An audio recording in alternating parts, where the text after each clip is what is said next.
Well, this has actually turned out to be a lot harder than I thought it was going to be. Uh, anyway, I guess I better catch up right quick. I went in service, got general discharged out. So I had two strikes against me. I dropped out of high school and general discharged out of the service. Uh,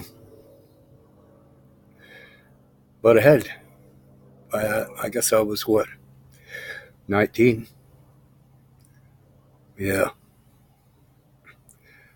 So my folks had moved up in the desert, and it didn't take me long to realize that's too big a switch from San Diego. So after having tried several jobs, I think I had like 14 jobs that first year out of the service.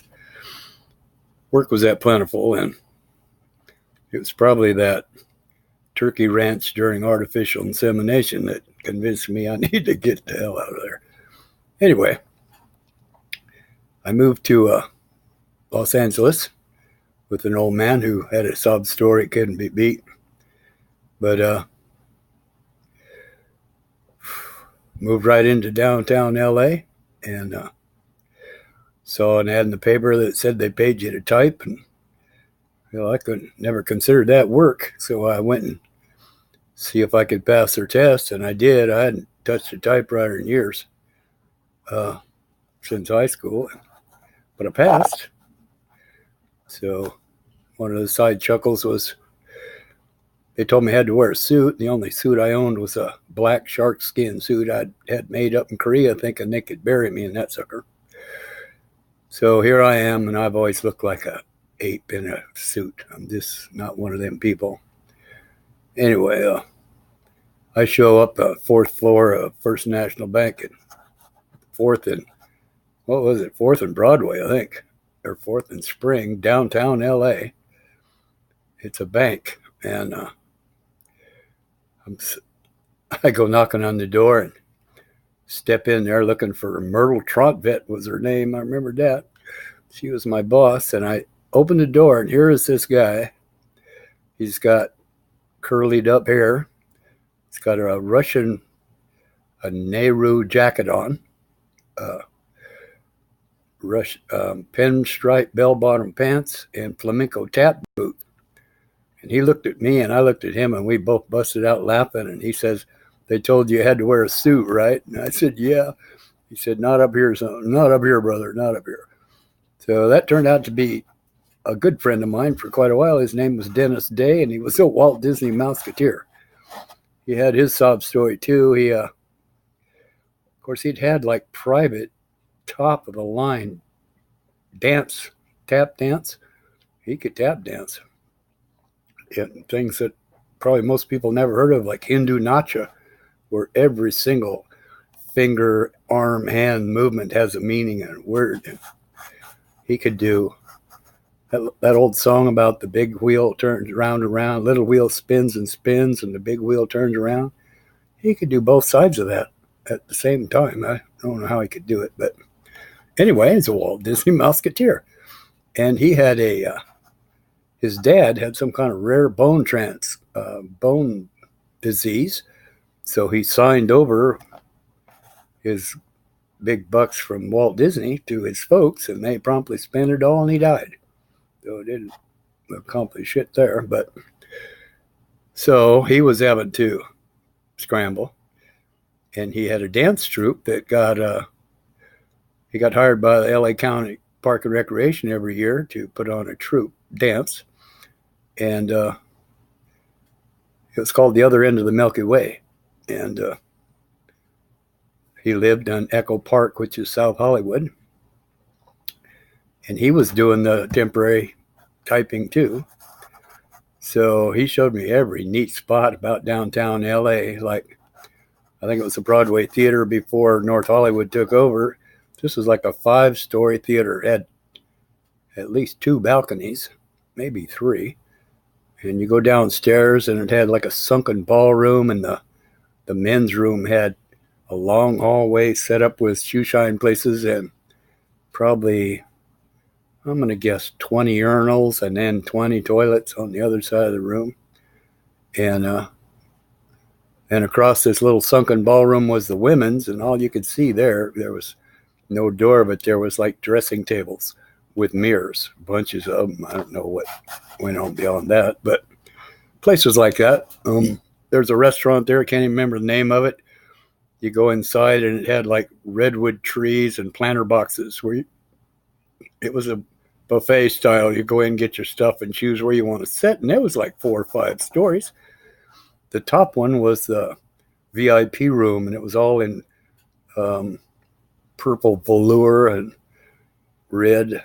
Anyway, I think I had a birthday party up there once, but just neat. And I also got to meet some hippies from the south end of Hollywood. I know Richard and Judy, they were belt makers and leatherworks. They ended up moving to Spain and opening an import-export business. And one of these guys had a birthday party, and he was in the big bucks in music. So we had like a jam session at his birthday party. That was pretty neat. And anyway, it was a real wake-up call. But the only reason I mentioned Dennis so much is you got to realize where my head was at. At the time, me and this old man, he got a job welding, which he'd learned to do in prison for non-child support. And his wife had taken up with a guy that was in the service, and they'd gone to Germany. Never told him where they were going. She just disappeared off the face of the earth for like 3 or 4 years and came back and filed for child support. And of course, it was thousands of bucks by then, and he hadn't even known where they were. They hadn't tried to contact him till she got back. So he'd spent a little time in jail for that. And truth be told, he was on the run because he jumped bail. I mean, I didn't blame him a bit, man. That was a bad deal. Anyway, we had people that were dropping by, and pool playing buddies and bar, that kind of stuff. And I remember one night we were helping this guy. We were just talking about it, but he was thinking of robbing this bar he worked at, and we were kind of helping him figure out the odds. So that's where I was when I finally met Dennis. And I'll be honest, Dennis showed me a whole different side of life. I owe him that a lot because, like I say, I was headed in the wrong direction. For what it's worth, he's also the person that turned me on to LSD, which it was legal back then. It wasn't like we were breaking any laws, and that there was a whole way it was done back then where you didn't do alcohol for 3 days at least, and you ate a light supper, and you took it in the morning, and you fasted all day. You didn't mix it with pot or anything either. It's a clean high. I have a high resistance to hallucinating, so later on I discovered I had to work pretty hard all day if I was going to hope for anything moving. But anyway, that's one of them things I have to blush about. But I was seeking after at that point I started turning on to things like haiku poetry, which it's in Zen Buddhism. Just through books, mostly. Zen and Archery was a real good book. And then haiku poetry was a really good book that just kind of helped explain the Buddhist trip. And one of the things you learned about Buddhism was they believe in this electromotive force that runs up your tailbone. Most of it resides in the bottom of your tailbone, but the Buddhists believe through extreme self-negation and meditation that you can raise that level of this electromotive force up your backbone, and that was your chi.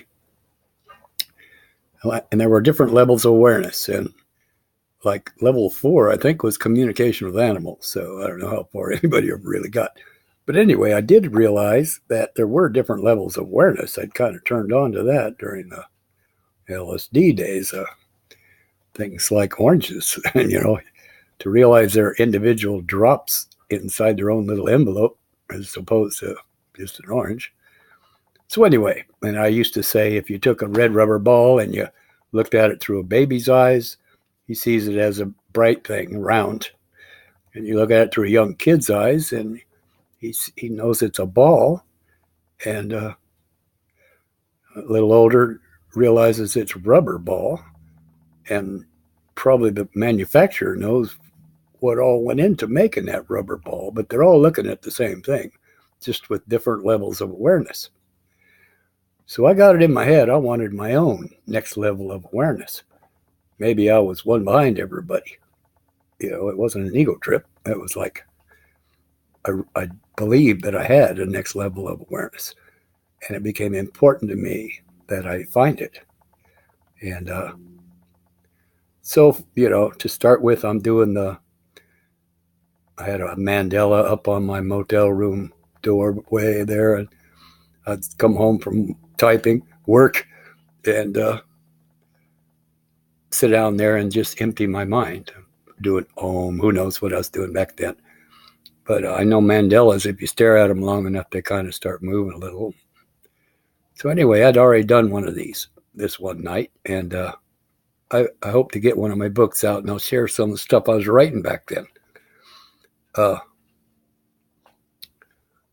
Anyway, and this was my first real heavy-duty experience. I had one of these little oil lanterns, and I'd light it and set it on the headboard while I was doing this. And then, so I was done, and I just laid back on the bed, and I was looking up automatically, and there was this circle shadow from my oil lamp on the ceiling. Now, here's where it's going to get a little sketchy to anybody that hasn't had this kind of an experience, but all of a sudden, I'm making this up, and it struck me hard enough I still remember it real plain. All of a sudden, I'm looking up at me with my legs hanging down through the hole in that ceiling, looking down at myself, looking up at myself. And I was aware of both places at the same time. There was differences, though, and the guy up there was in truth. The guy down there on the bed was playing a lot of games with himself and his friends and everybody. But the guy up there was in truth, and there was no arguing with the me up there. And I had to admit, the me down there had to admit that I was playing a lot of games. It was dumb. The folly of me trying to do Buddhist stuff, because I am Christian. This is before I'd even come back to the church, but there was a communication that went on between me and me, my higher self, whatever you want to call it, my guardian angel, that's what I tend to call it. And then the me up there just kind of slid off the ceiling, and as I'm dropping down onto myself onto the bed, I'm going horizontal, and I land on myself and become one again. And I mean, the bed bounced me almost clear up off the bed. And it was like, that made a bigger change. I mean, for one, I had to stop. There could no longer play all the games. I don't remember how long it was, but I will bet you it was very soon after that. I quit that job and moved. And I moved to, I ended up going to work for Don Rancho, Ontario, California. I hooked up with a guy, finally, that I had been with in the service in Korea, and we'd said the three of us was going to get together and tour the U.S. on motorcycles or something. But I hooked up with him and started work at this other place. And I'm going to stop right there. I don't know how big these things get, but that was my first very heavy-duty spiritual experience that turned me on to a lot of different things. I'll continue that in a minute, but I'm going to stop and see.